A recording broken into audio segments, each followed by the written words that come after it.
material world is based upon other realities. In other words, we live in relative reality or relative truth. My existence is based on the truth that my parents existed, and their existence is based on the truth that their parents existed, and so on and so forth. So just if, let us say that, for example, if my parents had not existed, or if my parents had not met, then I would not exist here today. So my existence is there for some time. First of all, it did not exist some 50 years back, and I will not exist 50 years from now. So in a time scale, it is relative. It is also relative on certain other events having occurred. So thus, we live in a relative world, and the reality that we experience is a relative reality. But beyond this, there is a truth, a reality, which is absolute, which is not dependent on any other event. And that is called the absolute truth. In our Vedic literature, that is referred to as absolute truth or Param Satyam. Srila Prabhupada, in his poem to his spiritual master, Srila Bhakti Siddhanta Saraswati Thakur Maharaj, has said, glorifying his spiritual master, the absolute truth is sentient, thou hast proved. Absolute truth is sentient, thou hast proved. So, in the Gaudiya Vaishnava Siddhanta, we accept the teachings of Bhagavad Gita that state that Param Satyam or absolute truth is a person, and that person is Krishna. And that is the subject matter of the 7th chapter of Bhagavad Gita, which we will start studying today. But first we start with prayers. Om Namo Bhagavate Vasudevaya. Om Namo Bhagavate Vasudevaya. Om Namo Bhagavate Vasudevaya. Narayanam Namaskritya Naram Chaiva Narottamam Devim Saraswatim Vyasam Tato Jayam Udirayet Nashtaprayeshu Abhadreshu Nityam Bhagavata Sevaya Bhagavati Uttama Shloke Bhaktir Bhavati Naishtiki. Reading from Srimad Bhagavad Gita, chapter 7, titled Knowledge of the Absolute.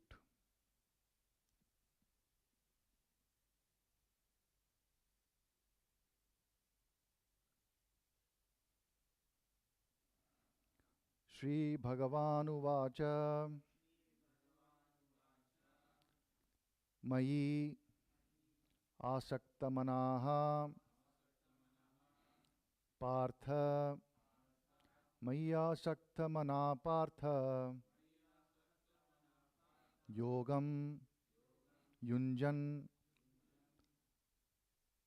Mat Ashrayaha Yogam Yunjan Mad Ashrayaha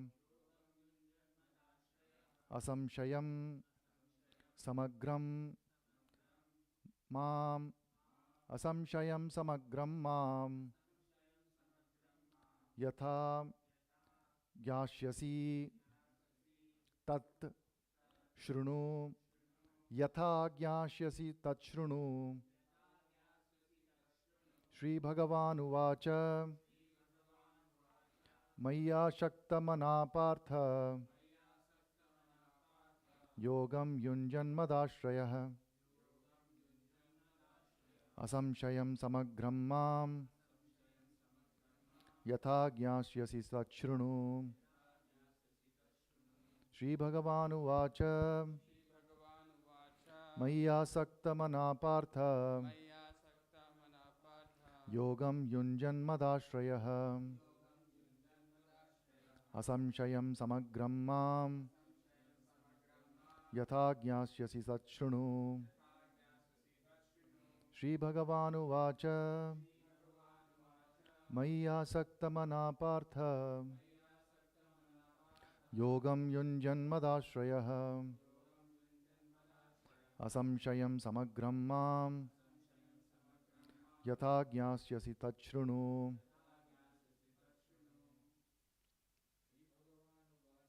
Shri Bhagavan Uvacha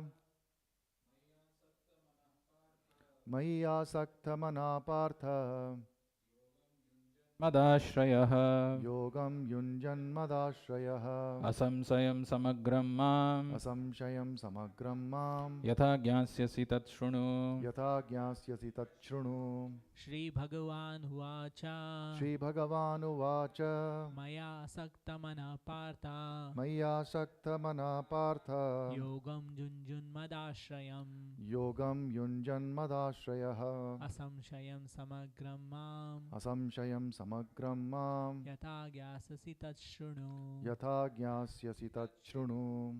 Shri Bhagavan Uvacha Shri Bhagavan Uvacha Maya Sakta Mana Partha Maya Sakta Mana Partha Yogam Yunjan Madashrayah Yogam Yunjan Madashrayah Asamshayam Samagram Mam Asamshayam Samagram Mam Yatha Gnasasi Tachrinu. Yatha Jnasyasi Tat Shrunu.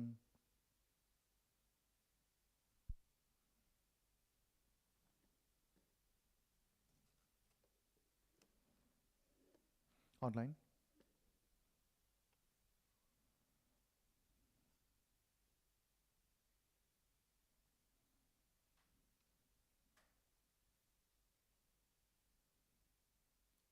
Hare Krishna. Online, anybody? Bhagavatattva Prabhu, if you are speaking, I'm not able to hear you.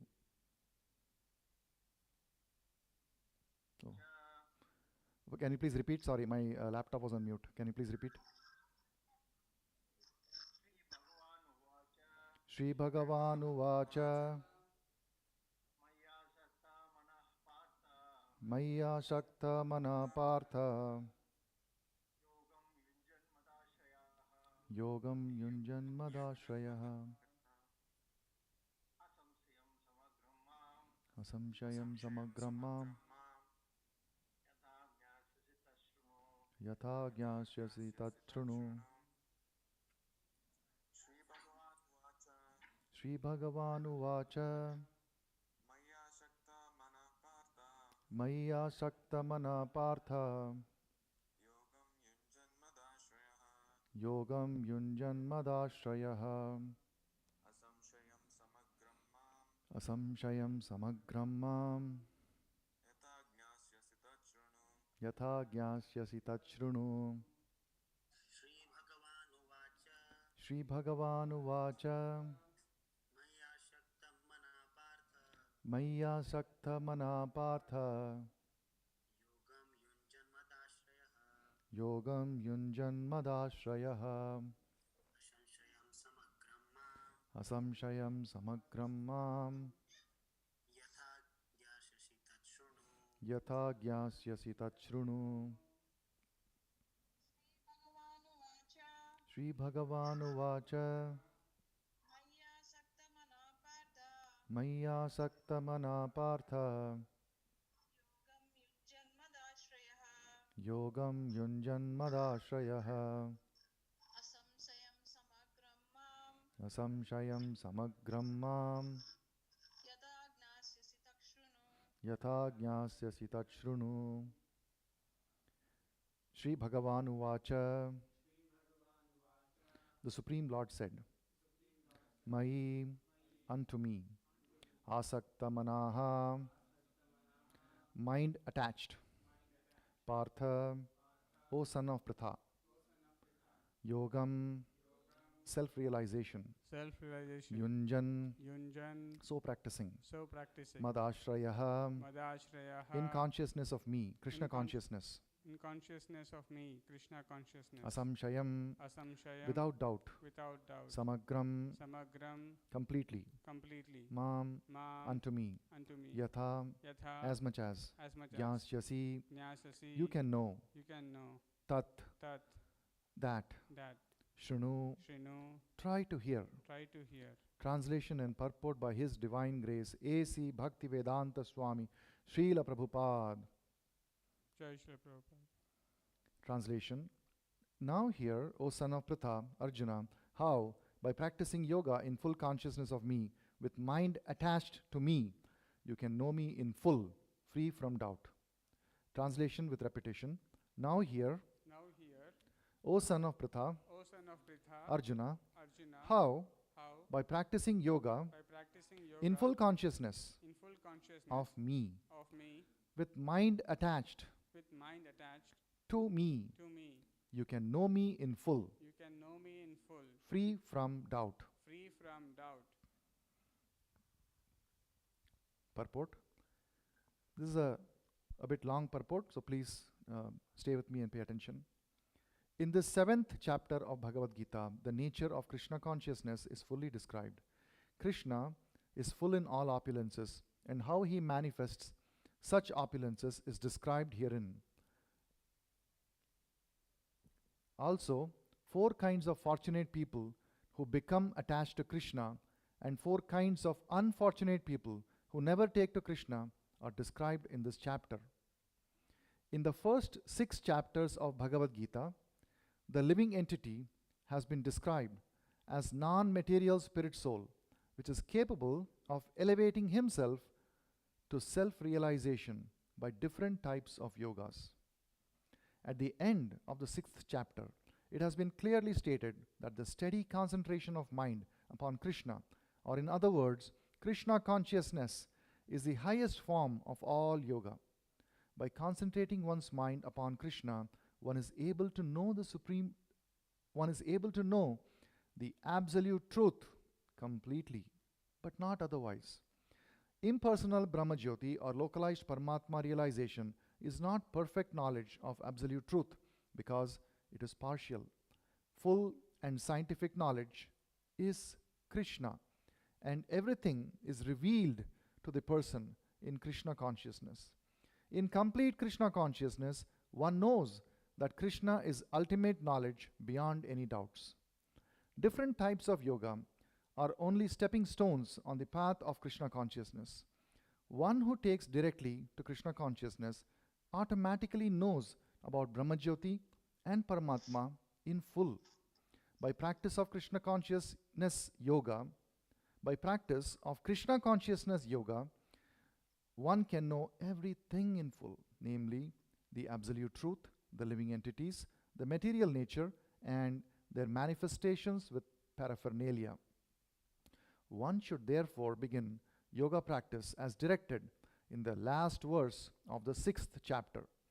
Concentration of the mind upon Krishna, the Supreme, is made possible by prescribed devotional service in 9 different forms, of which Shravanam is the first and most important.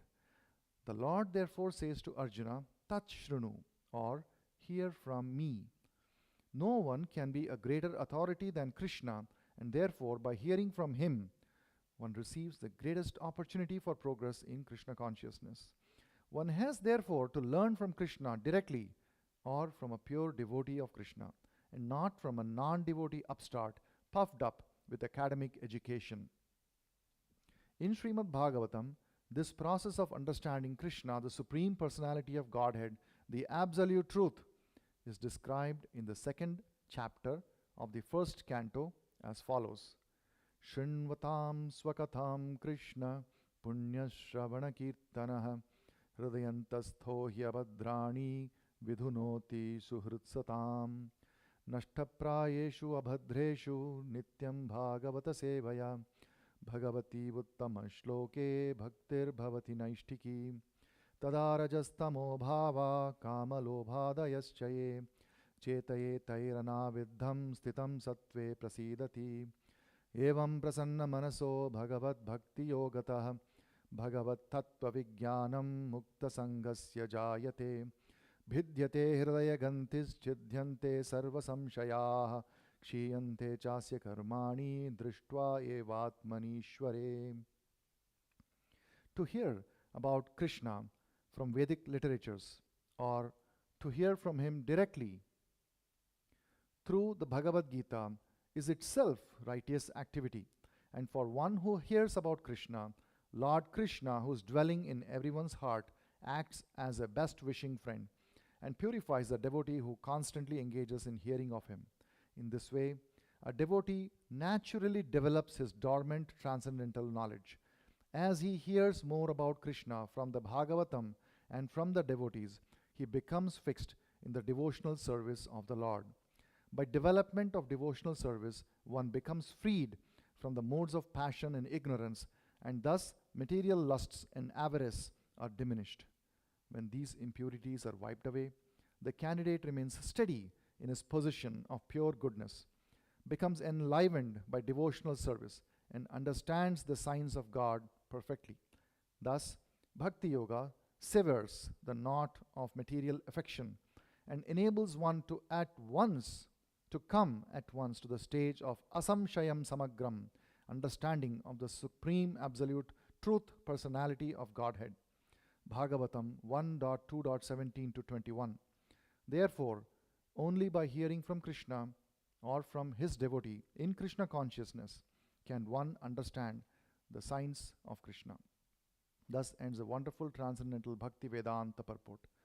Om Ajnana Timirandhasya Jnananjana Shalakaya Chakshur Unmilitam Yena Tasmai Shri Gurave Namaha Namavom Vishnu Padaya Krishna Prishtaya Bhutale Srimate Bhakti Vedanta Swamin Iti Namine Namaste Saraswate Deve Gauravani Pracharine Nirvishesha Shunyavadi Paschatya Deshatarine Jaya Shri Krishna Chaitanya Prabhu Nityananda Shri Advaita Gadadhara Shivasadi Gaura Bhakta Vrinda Hare Krishna Krishna Krishna Hare Hare Hare Rama Rama Rama Hare Hare. Hare Krishna.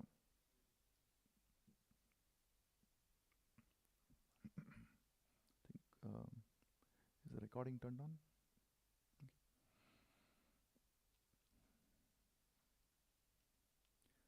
So this is the beginning of the 7th chapter, and let us take a closer look at this wonderful verse.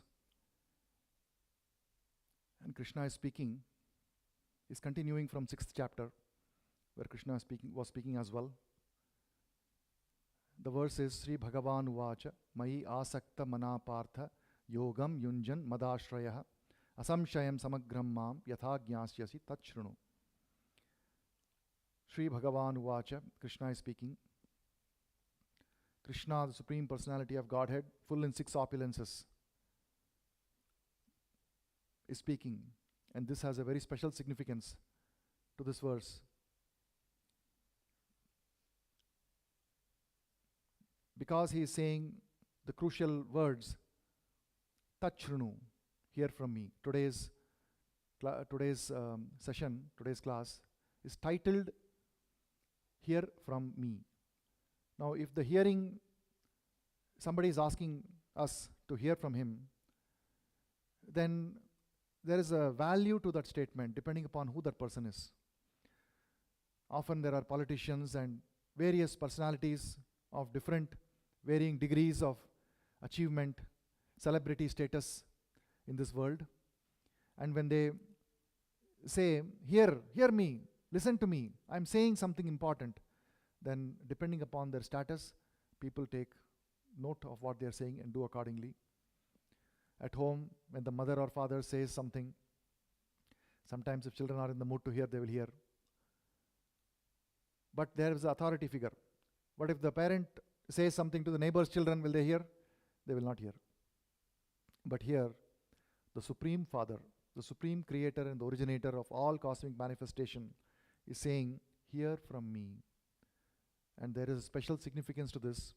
That is a special significance that we should attach to the Sri Bhagavan Vacha. So we have to pay very close attention to what he is about to say in the 7th chapter. But let us see the remaining lines in this verse. He's setting the stage and providing the motivation to Arjuna and all of us really to hear what he has to say. Mai asakta mana partha. Mai unto me, asakta manaha, mind attached. Partha, O son of Pratha or Arjuna. So Arjuna is saying that please hear from me something. Yatha jnasyasi tachrunu. So hear from me. What he should hear? How? By practicing yoga. Yogam yunjan madashrayah. how by practicing yoga, yunjan means to practice. How by doing yunjan of yogam in full consciousness of me, that is madashraya, mat ashraya, that is taking full shelter of Krishna, and that means it's been translated as full consciousness of me, that is to Krishna consciousness. How by yogam yunjan of yogam, in full consciousness of Krishna, madashraya, with mind attached to me, mind attached to Krishna, mai asakta mana is mind attached. What happens if you do this? By practicing yoga in full consciousness of me, with mind attached to me, what happens? Asamshayam samagram mam yatha jnashasi tachru. Asamshayam. You become completely free of doubt. Samagram mam. That is complete. So asamshayam samagram is completely free from doubt. And yatha jnashyasi. Mam yatha jnashyasi. That is, you can know Krishna fully. You can know Krishna fully, free from doubt. So the translation says, now, O son of Pritha, how by practicing yoga in full consciousness of me, with mind attached to me, you can know me in full, free from doubt. So this is a seminal verse, one of the most important verses in Bhagavad Gita, because the import of the statement that Krishna is saying, it is mind-boggling. There is a process by which we can know Krishna completely. Of course, as Prabhupada confirms in his lecture, it is not possible for us limited living entities to know Krishna in his full glory, because Krishna is unlimited and Jiva is infinitesimal.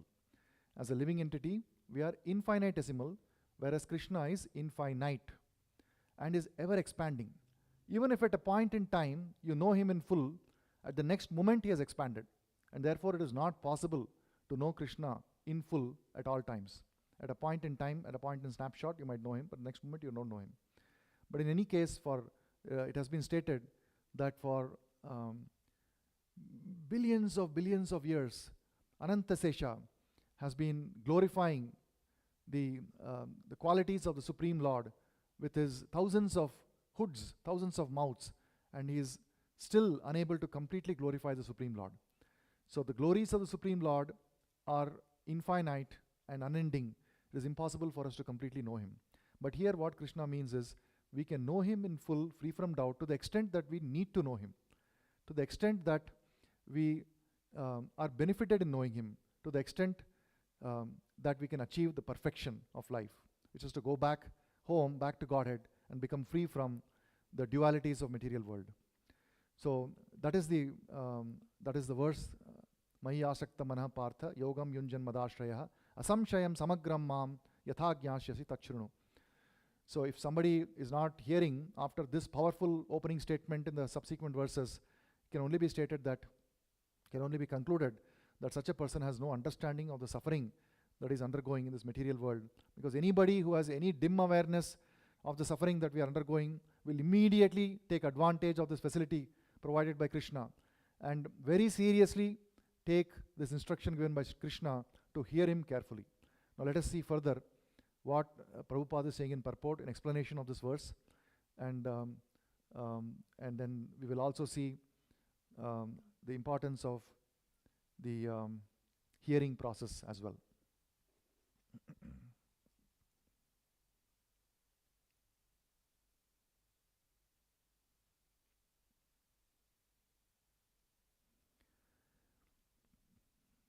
So if you see the purport, it is opening with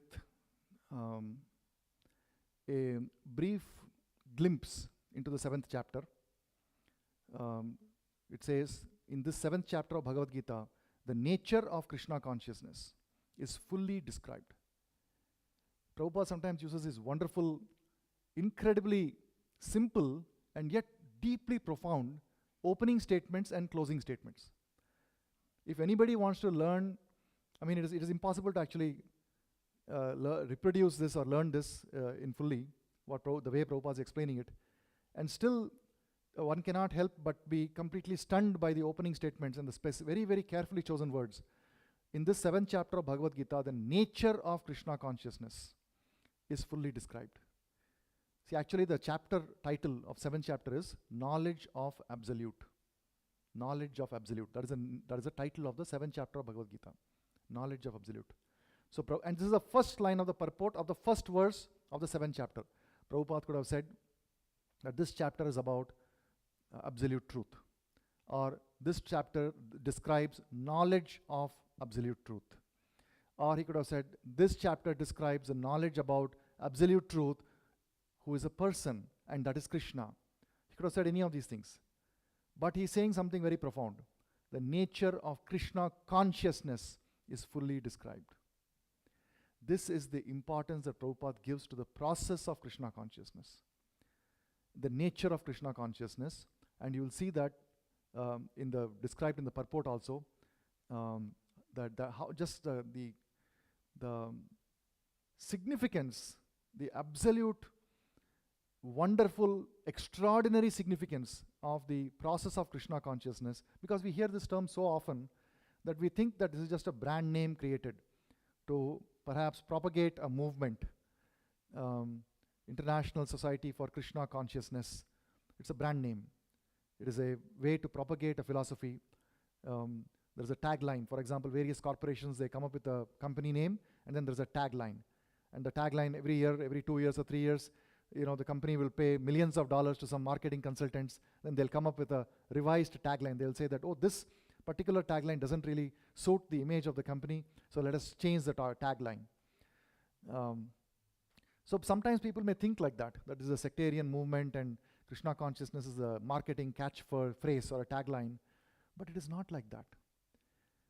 This entire chapter of Bhagavad Gita is talking, Prabhupada says, nature of Krishna consciousness is fully described. And this process of Krishna consciousness is so wonderful, extraordinary. You will see that in today's class.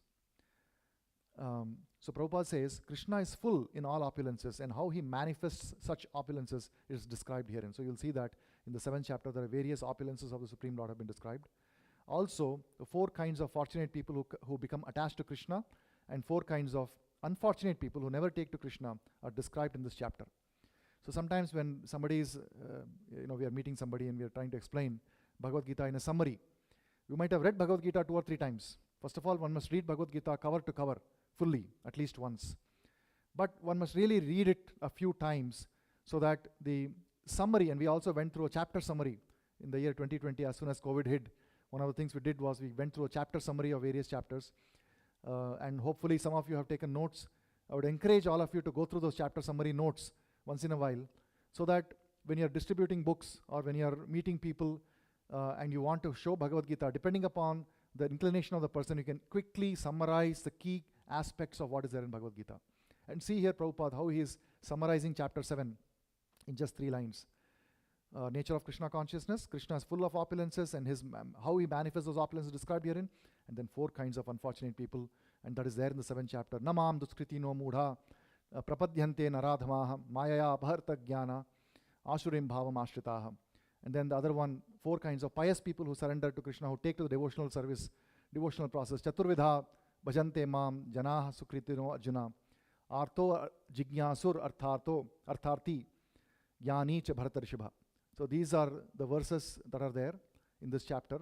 Of course, there are many other important verses, but Prabhupada is choosing these verses carefully. Because a person who is taking up to the devotional service, who accepts, who has got some pious credit, if he hears that here is the Supreme Personality of Godhead, and he is saying, hear from me, such a person has an inclination to hear. And a person who has got absolutely no pious credit at all, or he is a miscreant, he is lowest among mankind, deliberately ignoring the instructions of Krishna, deliberately ignoring the authority of the Supreme Personality of Godhead, or completely ignorant, completely foolish. Such persons, or those who are taken to the atheistic ways of the demons, asurim bhavam, such persons will never accept Krishna's instructions when he says, hear from me. So to draw the contrast between these 2 groups of people, Prabhupada is summarizing the 7th chapter in this context of hear from me. Now we have to decide which group do we belong to. Do we belong to the group of the 4 category of people who are lowest among mankind, knowledge is stolen by illusion, or those who have partaken of the demoniac nature, asuram bhavam, or mudha, grossly foolish? Do we belong to this category? Or do we belong to the pious category who are open, who are receptive to instructions from the Supreme Authority? So we have to decide that.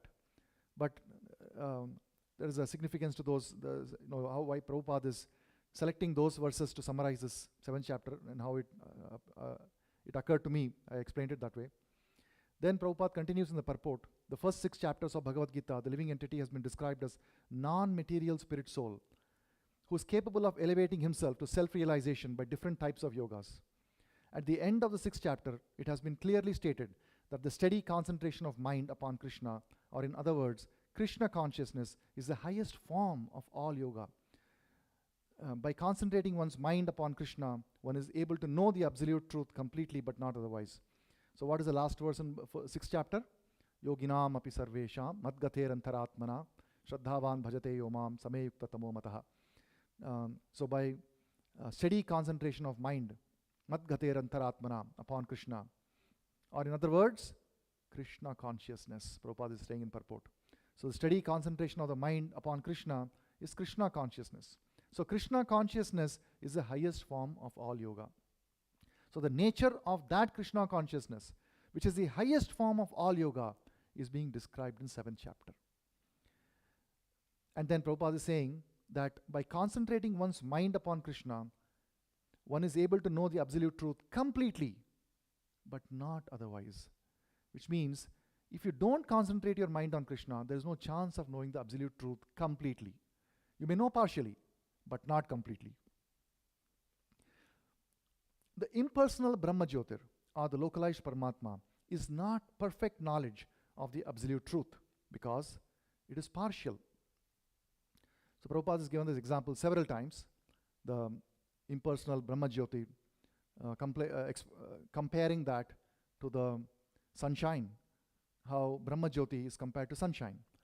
And Paramatma, localized Paramatma realization, knowledge of localized Paramatma, is compared to sun surface or sun disk. Prabhupada says the disk, sun disk, as you see from here. Not the sun surface after you land on the sun. It is sun disk as you see from here. That is the localized Paramatma. Sunshine is the sunshine that you see in the room. And sun disk is the sun that you see in the sky from here. And so knowledge of the sunshine is not the same as the knowledge of the sun disk. Because you may be sitting in a room and the room is full of light. And you can say that this light has originated from somewhere. Right? Any rational person would say that this room is full of light. This light must have come from somewhere. But understanding that the light has come from somewhere, in fact, even that understanding may not exist. Just the fact that there is light in this room, it means that you are aware of the light in this room. That's really what it means. But if somebody is a little bit more intelligent, that person may begin to think, speculate, where this light could have come from. Then they may think, oh, this light must be everywhere. Maybe it is not coming from any one particular place. Right? They may think like this. So, even though you're aware of the light around you, you may not even realize that the light actually has a source. And this is the state of the people who are realized in impersonal Brahma Jyoti. But if a person is a little bit more intelligent, he may go outside and search for the possibility of a source of that light, and may chance to see the sun in the sky, the sun disk. And then you may realize, oh, the sunlight, the sunshine that we see all around us is actually coming from the sun disk. And he may begin to study that sun disk, and that is compared to the localized Paramatma. And he can see that, yes, sun disk is visible sometimes, and at that time there is light everywhere. At night time, when the sun disk is not visible, there is no light. Therefore, the sun disk has something to do with this light. And this way they can speculate and arrive at this conclusion that, yes, that sun disk is the source of this light. So, but just because of the fact that you've seen the sunshine, you cannot know about the disk. But further, just because you know the sun disk, that does not mean that you know about the surface of the sun, which is extremely hot, as we all know. But just because you know the sun disk does not mean that you know about the exact conditions on the surface. And now do you know about what happens inside the sun? Do you know that the sun has living entities inside? And what kind of people are there inside, or what kind of things are inside? There is no way that a person can know all of that just by studying the sunshine. Correct? So similarly, by understanding the impersonal Brahma Jyotir, it is not possible to know, it's not the complete perfect knowledge of the absolute truth, because it is partial. So one may think, as scientists often do, that but there is no life on sun.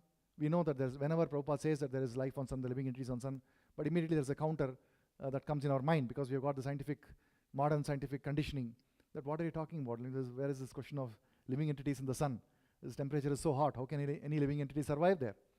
But that is because we are thinking about the life in other planets, life in other areas, other parts of the universe, in terms of the life as we know it.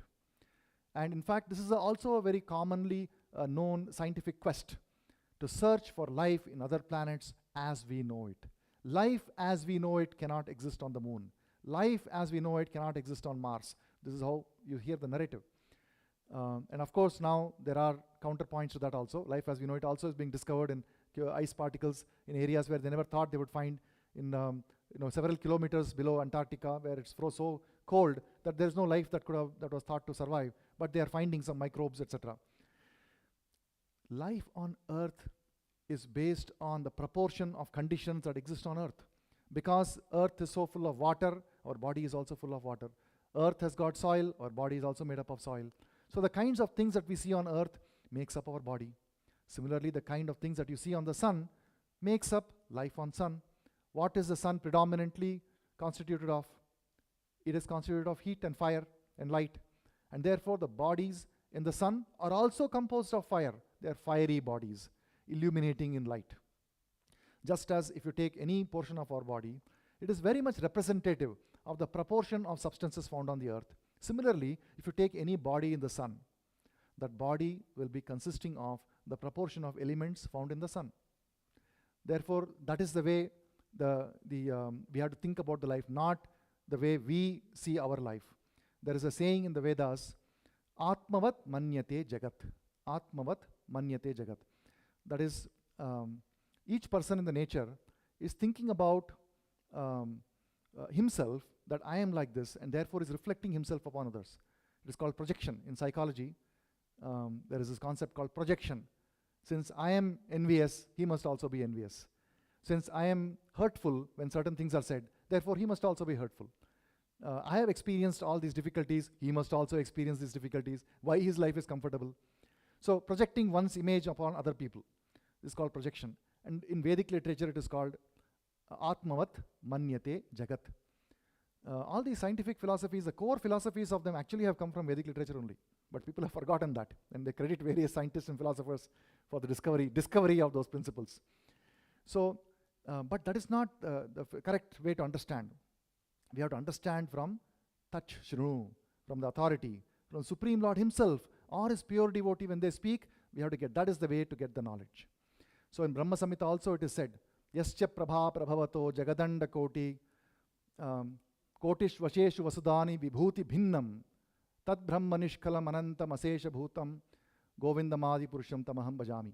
So Vibhuti Bhinnam means that the energy of the Supreme Lord is acting wonderfully in various planetary systems. And in all those planetary systems, there are various different kinds of conditions, varieties of conditions and varieties of living entities. So all these, the world, the cosmic manifestation has been created with a wonderful variety. And we cannot expect that in other planets there will be similar beings as here. But coming back, knowledge of sunshine is not equal to the knowledge of living entities present inside the sun. Similarly, the impersonal Brahma Jyoti knowledge is not the same as having complete knowledge of the Supreme Personality of Godhead. Prabhupada says in the purport, full in scientific knowledge is Krishna. So Brahma Jyotis and or localized Paramatma knowledge is partial. So what is the full knowledge? Full scientific knowledge is Krishna. And everything is revealed to the person in Krishna consciousness. Swayameva spurati adaha. Atah Sri Krishna namadi na bhavet grahyam indriyaihi. So with this material, blunt material senses, we cannot understand who Krishna is. But when Krishna reveals himself and asks us to hear him, and then we start following the instructions of Krishna, then Krishna reveals himself gradually to the person who is sincerely trying to follow the instructions. So Prabhupada says, in complete Krishna consciousness, one knows that Krishna is the ultimate knowledge beyond any doubt. So this chapter is called Knowledge of the Absolute. That is nothing but knowledge of Krishna. And this is not a sectarian thought that, oh, our hero is Krishna. So naturally we will say that if you know Krishna, you know everything. There is no need to know everything else, anybody else. This is not a sentimentalism that, oh, just forget everything else, only think of Krishna. That is not like that. It is based on the statements of the Shastra. And Prabhupada quotes this verse from Upanishads. Yasmin vigyate sarvam idam vijnanam bhavati. Yasmin vigyate sarvam idam vijnatam bhavati.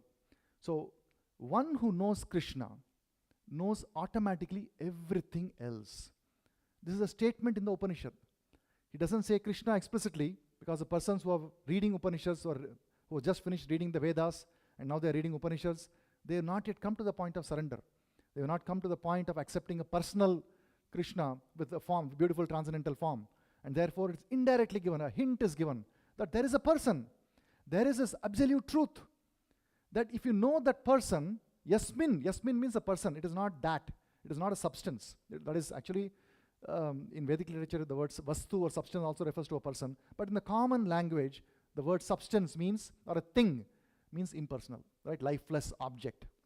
So the word Yasmin, it refers to a personality. Yasmin vigyate. By knowing whom, sarvam idam vigyatam bhavati. Idam is this cosmic manifestation. Sarvam idam, entire cosmic manifestation. Everything that needs to be known. Not just cosmic manifestation. Anything that needs to be known, vigyatam bhavati. It becomes known. By knowing there is one person, that by knowing that person, everything, the thing that needs to be known, becomes known. So that is the power of understanding Krishna. It is not based on some sentimental knowledge that we are saying, that by simply knowing me, you know everything else. And so Prabhupada says in the purport, different types of yogas are only stepping stones on the path of Krishna consciousness. One who takes directly to Krishna consciousness automatically knows about Brahma Jyoti and Paramatma in full. So if you take the Dhyana Yoga or other yoga systems that are being described in the Bhagavad Gita, then there are various stages up to which you achieve. For example, if you take Jnana Yoga, then you can understand the impersonal nature of the Supreme Lord. If you take up to Dhyana Yoga or Ashtanga Yoga, you can understand the localized Paramatma aspect. But Prabhupada says that only when you directly take to Krishna consciousness, then when you go on the path of Krishna consciousness, then such a person automatically knows about the other aspects as well, just as we saw. Yasmin vigyate sarvam idam vigyatam bhavati. By practice of Krishna consciousness, Prabhupada is saying in the purport, yoga, by practice of Krishna consciousness yoga. You see this the term that Prabhupada is using? Krishna consciousness yoga. So we have heard about Jnana Yoga, Dhyana Yoga, Ashtanga Yoga, Raja Yoga, Hatha Yoga. There is this yoga system called Krishna consciousness yoga, because it's putting us directly in touch with Krishna through an elevator, not through staircase, but through the elevator, through the lift, directly going. So it's the most direct process. By practice of Krishna consciousness yoga, one can know everything in full. And then Prabhupada gives 5 things that one must know in full. What are those 5 things? In the purport, it is said, namely, the absolute truth, the living entities, the material nature, and their manifestations with paraphernalia. These actually 5 things are also the subject matter of Bhagavad Gita. The entire Bhagavad Gita, there are 5 things that we have heard that are being discussed about. Correct? We have heard in the introduction to Bhagavad Gita, if you remember, it is said that Bhagavad Gita consists of discussion about 5 topics. What are those 5 topics?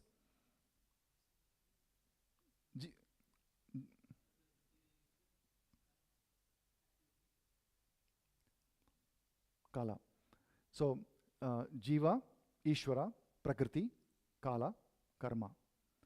Jiva, living entity. Ishvara, the supreme controller, the supreme being. Krishna. Prakriti, material nature. Kala, that is time. And Karma. And we have heard that out of these, 4 are eternal and 1 is changeable. So, Jiva, Ishvara, Prakriti, and Kala. These are eternal. And Karma is not eternal. It is changeable. So, these 5 things, that is subject matter of entire Bhagavad Gita. And how to understand these 5 subject matters? Prabhupada is saying that if you understand Krishna, then you automatically understood all these 5 subject matters. That's all there is to know. There is nothing in this universe that needs to be known beyond these 5 things. Everything that you need to know is in Bhagavad Gita. And Bhagavad Gita consists of these 5 concepts. And these 5 concepts can be known simply by understanding Krishna. And that process of understanding Krishna is called Krishna consciousness. And therefore, the nature of Krishna consciousness is described in 7th chapter. So we can see the importance of that Krishna consciousness process, how powerful it is. That by following that process, everything that we want to know, complete scientific knowledge, can be understood simply by understanding Krishna.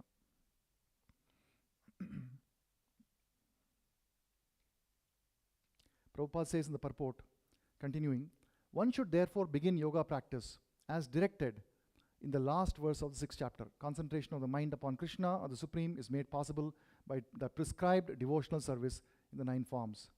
So, concentration upon mind upon Krishna, that is Smaranam.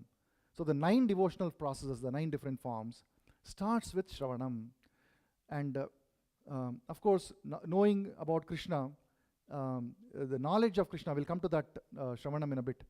But the importance of knowing about Krishna is also given in this verse in Bhagavad Gita. Janma karma chame divyam evam yo vekti tattvataha tyaktva deham punarjanma neti mameti so Arjuna. So the result of understanding these 5 subject matters through understanding Krishna, Janma karma chame divyam, if somebody understands the transcendental appearance and activities of the Lord, what is the effect of that? Somebody may say, okay, you philosophers, armchair people, you go after these 5 subjects. Why should I bother with all this? What is the big deal? Let us go eat, drink, enjoy, be merry, be happy. Why go after understanding Jiva, Ishvara, Prakriti, Kala, Karma? Why bother with all these things? So the answer to that is given in this verse, that look, you are right now in a position to enjoy all these things. But there is a day that will come that you see all around you, people are dying. Do you think that you will not grow old one day? Do you think that you will not have a disease one day? Are you not seeing the people suffering from disease and dying in ways that their own family members cannot even cremate them at the time of death? Is that suffering not sufficient for you? Do you want to experience it again and again and again repeatedly? Is this what you want? Is this how your idea of enjoyment? Is this what you really want? No, I don't want that. I actually want to remain happy. I want to remain youthful. I want to be young. I want to be energetic. I want to enjoy my senses to the maximum. Oh, that's not possible here. You know that very well. And still you are living in this phantasmagoria, your own imaginary world, that I will live, enjoy, youth. But that's not possible. One day you are going to grow old, and one day you are going to die. And then again you have to be born, and you have to experience all of this again. But there is a way out. There is a way out by which you don't have to suffer like this life after life. Simply try to understand the transcendental appearance and activities of Krishna. Janma karma chame divyam evam yo vekti tattvataha tyaktva deham punarjanma na iti mameti so Arjuna. So a person who understands like that does not have to take birth again, and he attains Krishna's nature, Krishna's abode. He comes back to Krishna. Just imagine what joy and actual eternal joy that you can experience in the association of devotees in Vaikuntha Loka, in Krishna Loka, with Krishna. That highest joy and bliss you can experience by knowing Krishna. So, the process of understanding, when we say process of understanding is Krishna consciousness, sometimes there is a doubt that is there, that okay, maybe in the beginning stages you have Krishna consciousness, that is kirtanam, bhajanam, etc. But in the later stages, maybe it is not, that you just detach from everything, go to a forest and be completely actually it is not so. Prabhupada gives an example of a mango. In the beginning stages, let's say there is a raw mango. Raw mango is also a mango. It is not fully ripe, and so it is a little sour. But the same mango, if you allow it to remain in the tree for some time, by the process of ripening, it becomes a very sweet, ripe mango. So the mango is the same. In the beginning it is raw, in the later stages it becomes ripe. So similarly, the process of Krishna consciousness, when we are executing following the process in the beginning stages of bhakti, that time the process is a little raw. We don't experience the taste of Krishna consciousness, and yet we must follow it simply because Krishna has given it to us. Tat shrunu. He has told, hear from me, and we have to hear. The meaning of hearing is following the instructions. If somebody is not hearing, that means instructions. If somebody is not following instructions, that means you're not hearing. So hearing means following instructions. That's what hearing means. So when you're, because our hearing is not perfect, it is contaminated, we are not following the instructions properly. But to whatever degree we are following, we are doing it as if it is forced upon us. And that is because the mango is raw. But it is still mango, it is still Krishna consciousness. As we keep progressing, that Krishna consciousness becomes ripened, and we can feel the taste, we can taste the rasa, and that is called ruchi. The taste awakens, natural spontaneous love for Krishna awakens, attachment for Krishna awakens, ruchi, asakti, bhava, prema, like that happens. But in the beginning stages, ado shraddha, we start with shraddha.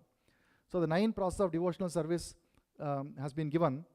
Shravanam, Kirtanam, Vishnoho, Smaranam, Pada Sevanam, Archanam, Vandanam, Dasyam, Sakyam, Atma Nivedanam. And the beginning of the process is Shravanam. So we start with Shravanam, that is the importance of Shravanam. And although it is said here that one must concentrate one's mind upon Krishna, that concentration of mind actually is happening in 9 different processes. And when the mind is speaking to us, when the mind is giving us various ideas and is concentrating on various things, that is called subtle hearing. That is called subtle hearing. So when you are hearing our thoughts in our mind, that is also hearing. And the mind is saying, oh, can I enjoy today like this? Let us go to this new Marvel movie that has been released. Let us go, oh, it's such a beautiful day. It's a beautiful day for the beach. Let's all take our beach outfits and let's go to Hampton Beach or whatever the beaches are in New England. Or at least let us go to some Quinsigamon Pond River, let's do some boating. So all these thoughts that are coming in our mind, we are hearing those thoughts. Hearing the thought means what? What's the meaning of hearing the thought? It means giving weightage to what it says and taking action upon it. That is hearing. So when you associate with the thought, you are hearing. So concentrating the mind on Krishna means actually hearing thoughts about Krishna. And hearing the thoughts about Krishna comes when you actually hear the instructions from Krishna or from the devotees of Krishna, from pure devotees, from Bhagavad Gita, Bhagavatam. When we hear these classes, when we read the book, those words, the discourses that we hear, those thoughts, they get impregnated in our mind. And then when that starts replaying, now the thoughts gets replaced.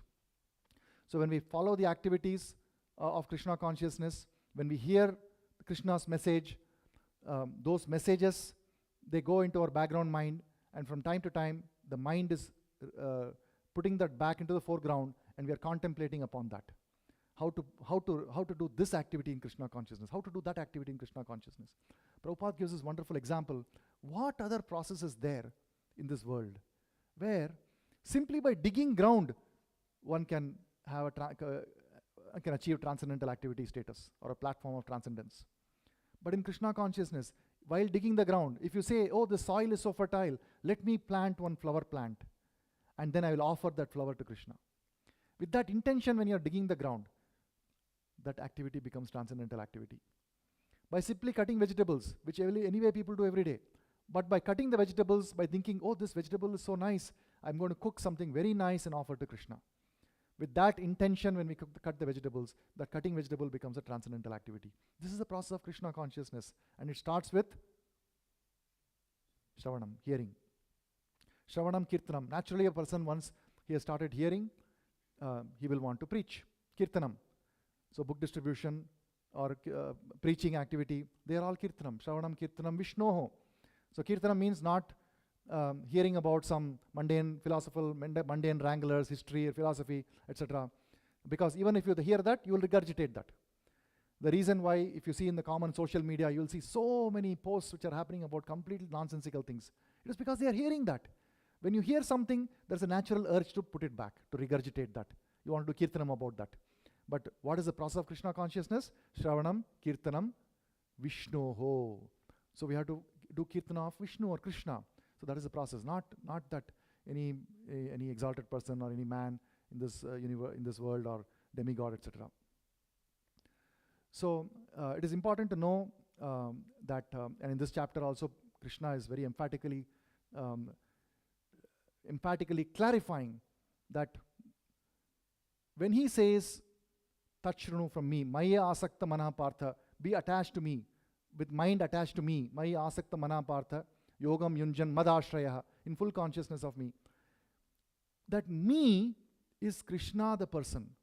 Whereas some impersonalists, they have misinterpreted the me to mean the I.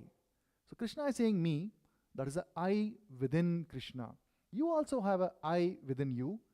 You can also be concentrating upon yourself, the I within you. You can concentrate like that. This is an impersonalist understanding. But actually, that is not what Krishna is saying. When Krishna says, Maya asakta mana partha, yogam yunjan madashraya, that is Krishna. There is no difference between Krishna and within of Krishna. His complete body is spiritual. There is no difference between his body and his spirit. So, this interpretation of the impersonalist philosophy, we must guard against and understand that when Krishna is saying, listen, hear me, actually means hear Krishna and not any other devata. In fact, Krishna is saying in the 7th chapter that kamai sthairtai hritagyana, that is in 7th chapter, I'm not 100% sure. Prabadhyante anya devataha tam niyamasthaya prakritya niyata swaya. So this, those who are driven by lusty desires, kamai sthairtai hrita agyana, those whose intelligence is stolen because of their lusty desires. Kamai sthairtai hrita agyana prabadhyante anya devata. They hear, or they are surrendering themselves temporarily. They don't actually surrender. They undertake business transactions with devatas. So the interaction with devatas is based on lust. But the interaction with Krishna is based on love. Because that's our natural position. Being part and parcel of Krishna, our natural position is to be completely integrated with Krishna, integrated with his desires. Therefore, our natural constitutional position is to love Krishna. And the process of Krishna consciousness, what it does is, it awakens that dormant love. So that is the importance of hearing. And by this hearing process, the impurities, there are several wonderful verses quoted here. Shanvatam swakata Krishna punya shravana kirtanaha hridayantasto hi abhadrani vidunoti suhutsratam. So like this, there is a sequence of verses which will be, each one of them is a separate class by itself. But it is a process that begins with hearing, and how that hearing cleanses the heart, cleanses us of our material propensities, cleanses us, raises us to a platform of pure goodness, unalloyed goodness, and wipes out our tendencies of ignorance and passion. Although the mode of goodness by itself is not a transcendental position, but it is a platform from which transcendental Krishna consciousness can be practiced. But otherwise, one should not aim to be in Sattva-guna. It is binding. But by process of hearing, one automatically, naturally comes to Sattva-guna, which is a natural evolution, and it's an intermediate step, a platform from which Krishna consciousness can be practiced. So I'll stop here and see if you have any questions or comments.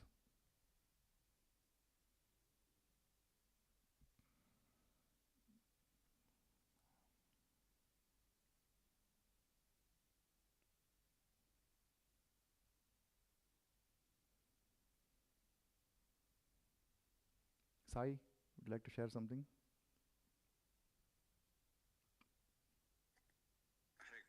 Hare Krishna. Hare Krishna, Prabhu. I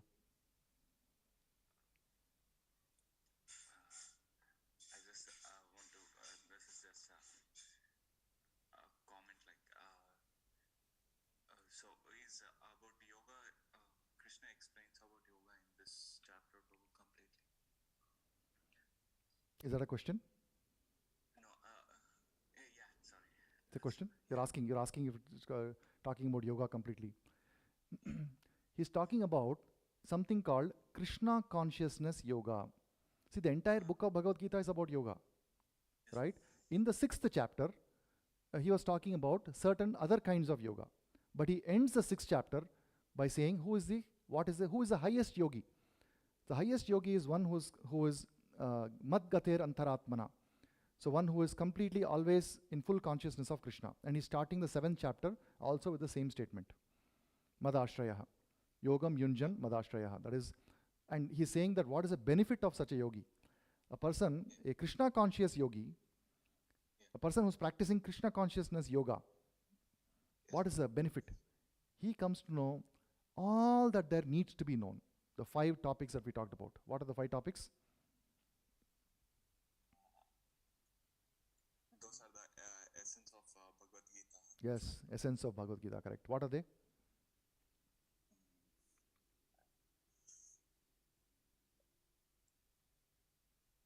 Jiva, Jiva, Ishvara. Ishvara. Yeah, Jiva. No, that is Ishvara. So Jiva is living entity. Ishvara is a supreme controller who can be understood as Paramatma, Brahman, Paramatma, or Bhagavan feature. There are 3 features of the supreme absolute truth. So Ishvara is supreme controller who is also present in our heart as Paramatma. So Jiva is Sai Prabhu. Sai Prabhu is Jiva. Ishvara is Krishna. Then Prakriti. And then? And Kala. And Action, activity, correct, karma. So these are the 5 things. So everything, all these 5 things constitute the sum total of all knowledge that there needs to be, that one needs to have. And so all the modern science deals with Prakriti and Kala, aspect of Kala. They're trying to understand. But they're understanding the ascending process, which is a very difficult process. Because it's a relative truth. You have, I didn't say this, okay, yeah, there's not enough time. But you know how you studied quantum mechanics, right, in your college, school? 12th standard you must have studied. So in the quantum mechanics, whether a particle is existing or not existing, whether it is here or there, all that depends on the observer. Observation is changing reality, correct? So observation changing reality means that the very notion that there is an objective reality becomes question mark.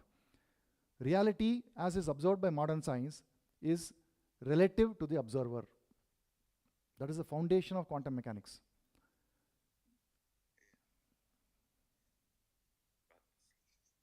Any other questions, comments? Hare Krishna. Hare Krishna Prabhu, Ankit Prabhu. Jagannathit Prabhu, any questions, comments?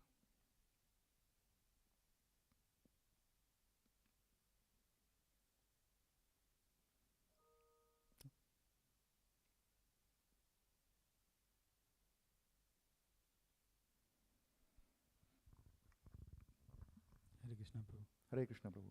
So you have explained that the entire Bhagavad Gita is based on the 5 things: Jiva, Krishna, Kala, and Karma, and paraphernalia. Prakriti. Yes, Prabhu. Paraphernalia refers to activity actually. Activities. Yeah. Paraphernalia, the word paraphernalia means things which relate to activities. So material nature is Prakriti. Please continue.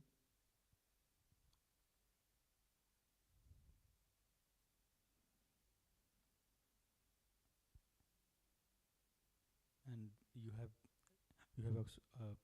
have also explained about the Krishna consciousness yoga. Means we are directly associating with Krishna with the help of the Shravanam and Kirtanam and Smaranam. Begins with Shravanam. The significance of that is today's verse, Krishna is saying, Yatha Jnashyasi Tat Shrunu. So hear from me. That is also the title for today's class. Hear from me. And the importance of hearing is also given in this Bhagavatam verses in the second chapter, very, very important sequence of verses, which also state that Shrunvatam Swakatha Krishna, by hearing about the pastimes and activities of Krishna, the process of cleansing starts. And Shravanam is also the first of the 9 processes of devotional service. Shravanam, Kirtanam, Vishnoho. Yes. And you have also explained what is the meaning of this. What is the meaning of this Shravanam? Like whenever we are acting on our listening, Yes. so that is called Shravanam. That is called Shravanam, yes. Prabhupada says that in his lecture, that simply by, if you're going to hear something and then discard it, that is not hearing. Hearing means with open mind, open heart, we are hearing and then acting upon the instructions that we have heard. That is called hearing.